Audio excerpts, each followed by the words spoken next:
Alright guys, ito na naman muli si Heart Moto Vlog TV. Nakarating na nga lang namin dito sa Barangay Bukal.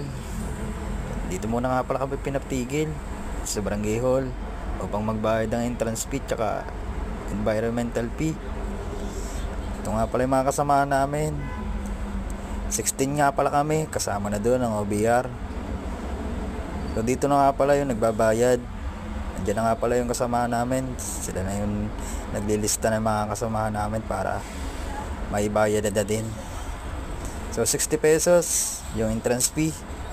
Kasama na doon yung pupuntahan namin tent tsaka falls.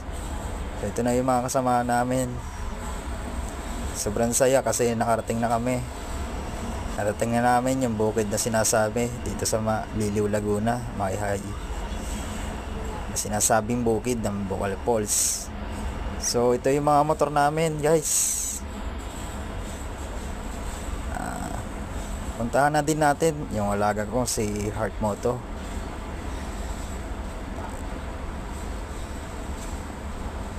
So ito na yung alaga ko si Heart Moto. Nakating na din.